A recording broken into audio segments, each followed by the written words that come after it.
Bonjour et bienvenue. Dans la séance précédente, nous avions créé deux formulaires, le formulaire menu et le formulaire produit. Le formulaire menu ou formulaire d'accueil et le formulaire produit qui nous permet de sauvegarder, de supprimer et même de rechercher un produit.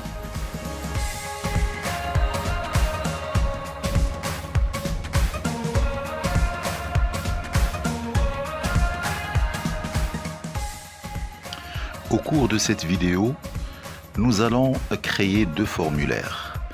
Le formulaire principal saisie du mouvement et le sous-formulaire saisie du mouvement SF. Ces deux formulaires permettent de saisir les mouvements de stock, c'est-à-dire les entrées et les sorties de stock.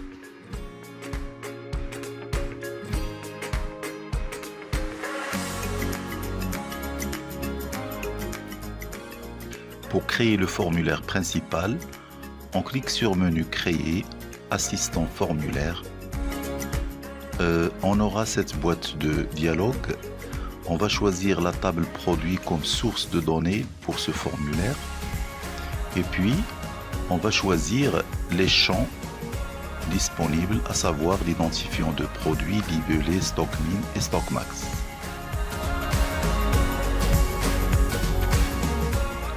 Ici, on donne le nom de notre formulaire.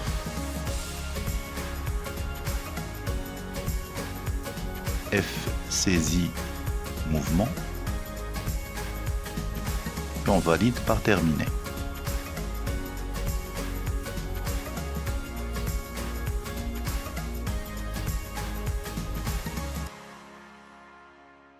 Alors, pour modifier ce formulaire, on passe au mode création.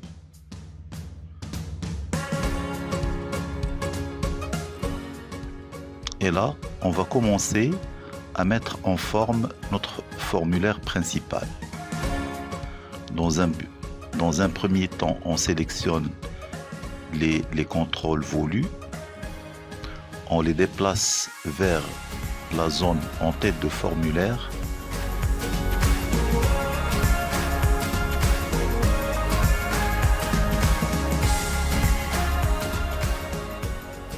On va choisir comme hauteur 0,8 cm.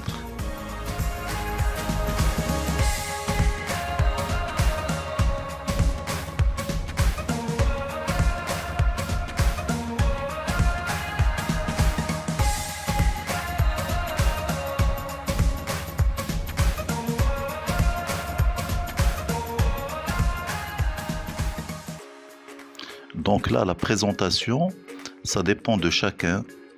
Chacun peut choisir les couleurs désirées, les tailles, les dispositions des contrôles, etc. Donc vous n'êtes pas obligé de faire la même chose au niveau de la présentation.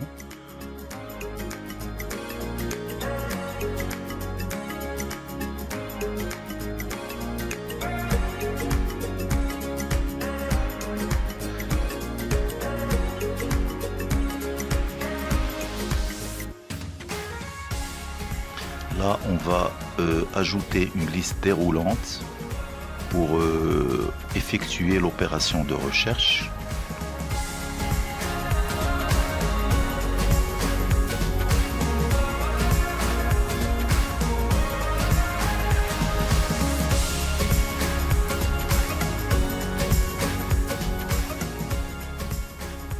Cette liste déroulante nous permet de chercher un produit à partir d'une liste. Alors vous allez voir tout de suite le fonctionnement de ce contrôle.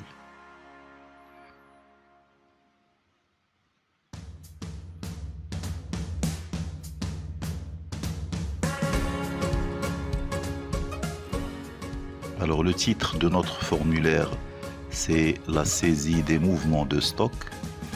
Donc mouvement, ça signifie les entrées et les sorties de stock.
la hauteur de cette zone de lisse déroulante, c'est également 0,8 cm.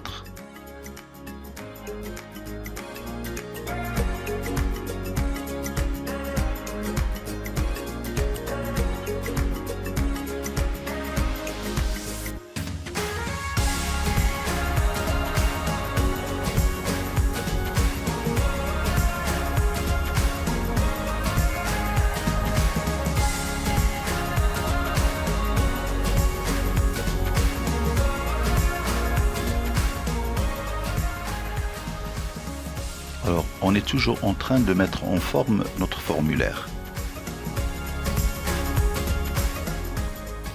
Donc, toujours pour mettre en forme les contrôles, on doit les sélectionner.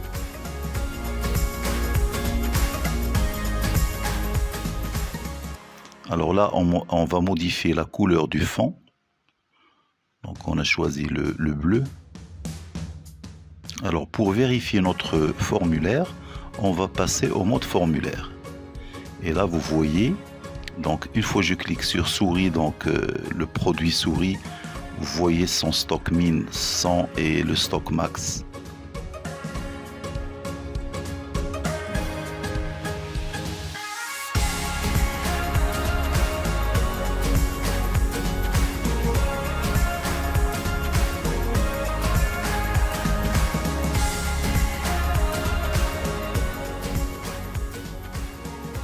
Alors, deuxième phase, ça consiste à insérer le sous-formulaire. Pour cela, il faut toujours activer, utiliser l'assistant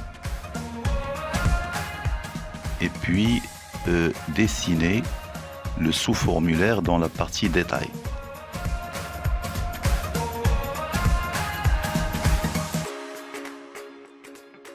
Alors là, on va utiliser la table mouvement comme source de données. Donc vous voyez la table mouvement sélectionnée. Et puis les champs.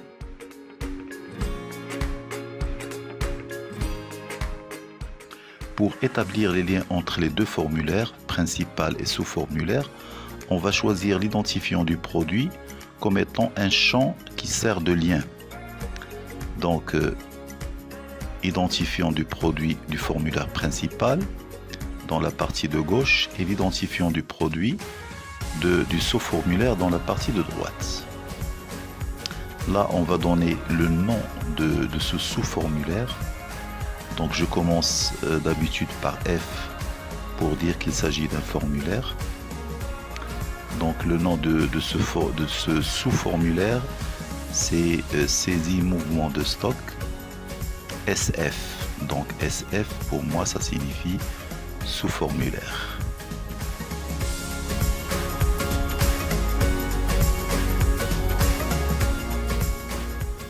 Alors on valide par terminé.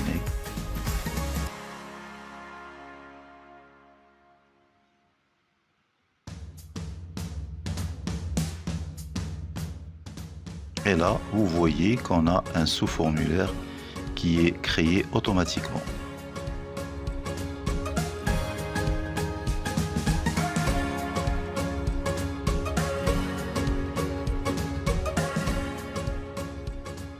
Alors je supprime le titre de ce sous-formulaire.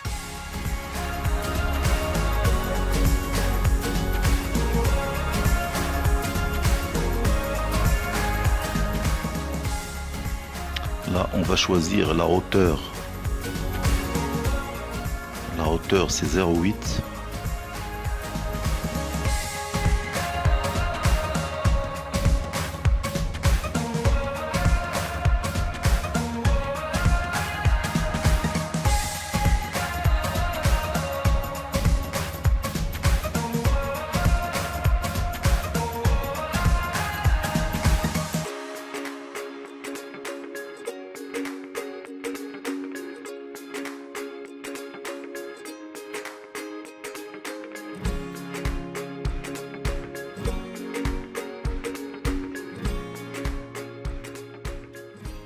L'identifiant du produit, c'est un champ qui ne sera pas affiché.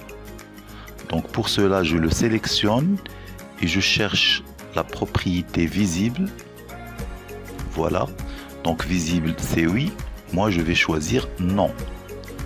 Pour que ce formulaire ne figure pas au moment de l'affichage.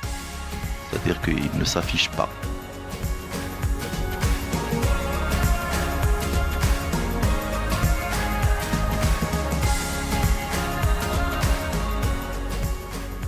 Le contrôle identifiant de produit sera masqué au moment de l'affichage.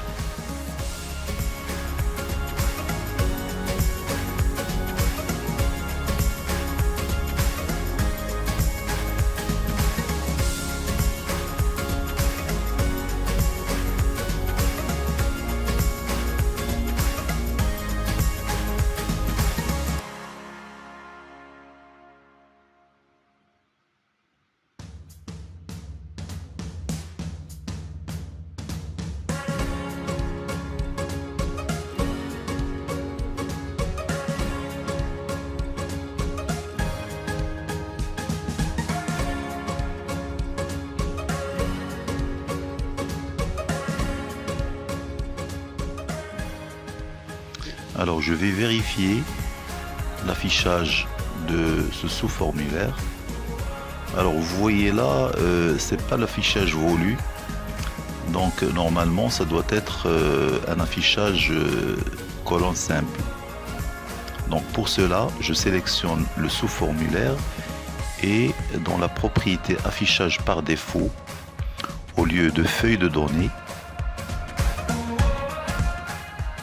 donc affichage, je choisis affichage par défaut. Voilà. Donc au lieu de feuille de données, je vais choisir formulaire unique.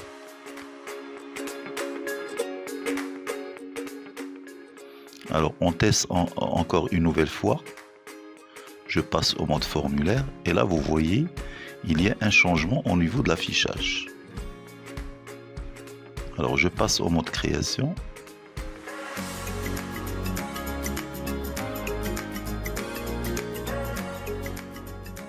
Alors pour que la date soit affichée automatiquement, donc je dois saisir une formule. Alors je sélectionne la zone de texte date et dans la propriété valeur par défaut, je tape date entre deux parenthèses, date et deux parenthèses. Et vous allez voir que au mode feuille de données, ou bien le mode formulaire, on voit une date qui s'affiche automatiquement. On passe encore une fois en mode création.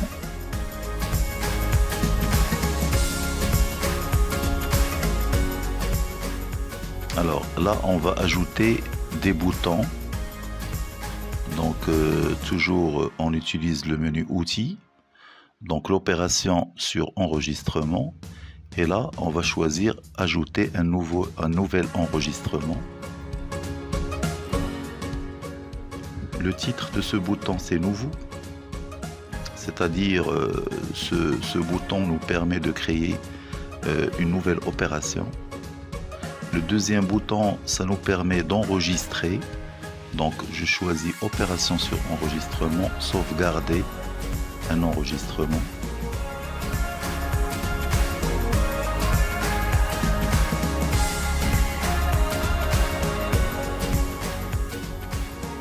Alors je vais ajouter d'autres actions à ce bouton. Donc pour cela je cherche l'événement sur clic et je vais modifier la macro incorporée. Alors vous voyez ce que l'assistant a créé. Alors le sauvegarder enregistrement, nous on va ajouter une autre action, c'est atteindre enregistrement nouveau. Donc ça c'est une. Alors une fois l'enregistrement est sauvegardé, on aura automatiquement un nouveau enregistrement. La dernière action que je vais choisir dans cette macro, c'est zone de texte ou bien zone de message, c'est-à-dire une confirmation de l'enregistrement. Alors je tape ici opération enregistrée, un message qui va confirmer l'enregistrement de l'opération.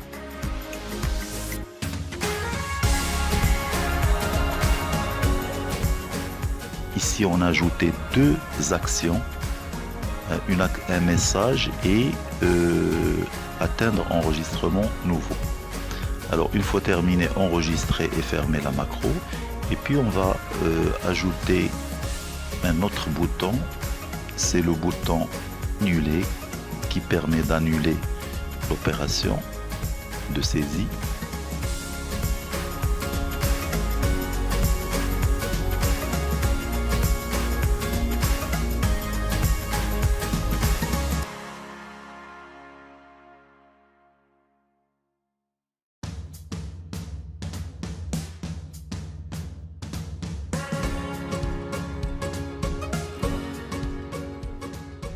Un autre bouton qui nous permet de fermer le formulaire. Donc on va choisir opération sur formulaire, fermer un formulaire.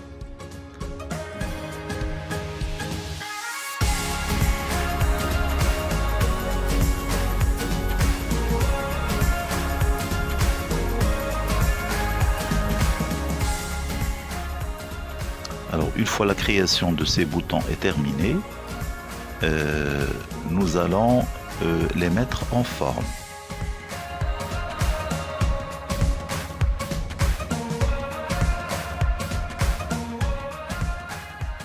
La mise en forme consiste à modifier les couleurs, les tailles, etc.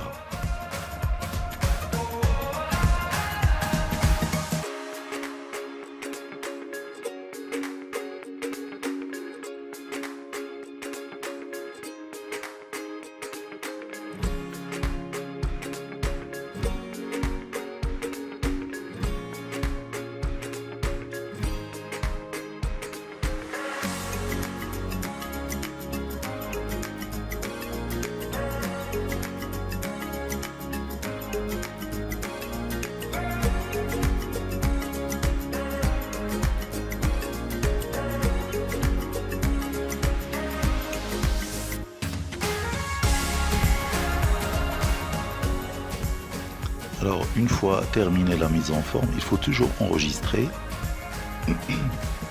et fermer. Alors voilà, donc on a terminé la création du sous-formulaire. On va supprimer les barres de déplacement. Alors pour cela, on passe au mode création. On va supprimer les sélecteurs, c'est ce que vous voyez à gauche, et les boutons de déplacement qui sont en bas. Alors pour cela, on va sélectionner le formulaire principal et puis dans la propriété afficher sélecteur, on va choisir non. Les boutons de déplacement qui sont en bas, on va choisir également non, c'est-à-dire qu'ils ne seront pas affichés. Et voilà, vous pouvez bien sûr modifier d'autres propriétés telles que le bouton fermé, le bouton min-max, etc.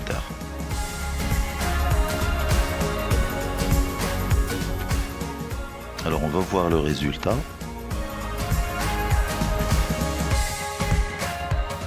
Alors vous voyez en bas, il n'y a plus de boutons de déplacement, donc on ne voit pas ces boutons-là. Alors il nous reste les boutons de déplacement du sous-formulaire ainsi que le sélecteur. Alors pour cela, on va ouvrir le sous-formulaire et puis dans les propriétés afficher sélecteur, on choisit non. Afficher le sélecteur non. Les boutons de déplacement, on choisit également non. Le bouton fermé, donc également non. Enregistrer et voir fermé, et puis on va voir le résultat. Voilà, vous voyez, il n'y a plus de sélecteur ni de bouton de déplacement. Le bouton fermé ne marche pas également, il est désactivé.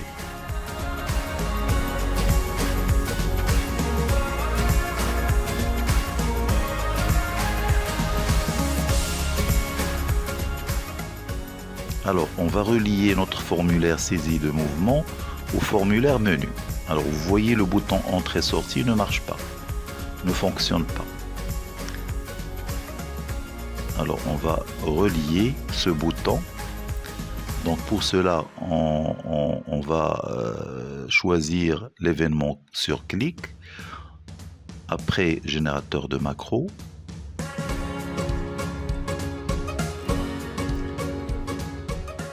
Et là, on va choisir l'action ouvrir formulaire.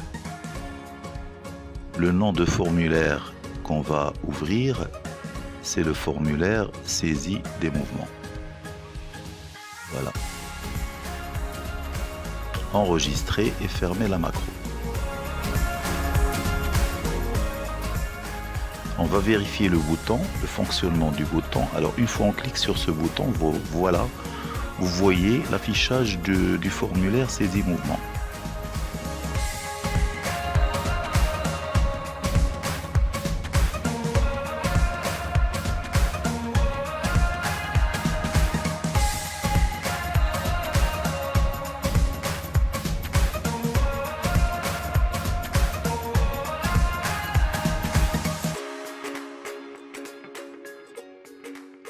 Alors pour vérifier ce travail-là, on va saisir une nouvelle opération pour le produit modem. Donc une sortie, donc bande de sortie numéro 123, la sortie C10. On a sauvegardé, vous voyez le message de confirmation. On va choisir OK. Et là, dans la table, vous voyez l'enregistrement de cette opération. Le banc de sortie numéro 123 figure dans la table. La table, bien sûr, en mouvement.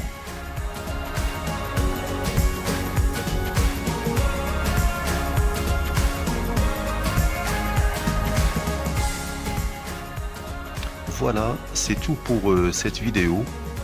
Je vous remercie. Il y a une partie programmation qui contrôle les entrées et les sorties de stock qui n'était pas traité dans cette vidéo. Pourquoi? Tout simplement pour donner l'occasion à ceux qui n'ont pas les notions de base de la programmation. Mais ça sera programmé, ou bien ça sera l'objet de la dernière étape de cette séquence vidéo, c'est-à-dire l'étape 5. Je vous rappelle qu'il nous reste encore 2 étapes. L'étape 4 qui traite la fiche de stock et l'étape numéro 5 qui va traiter la partie programmation. Merci encore une fois.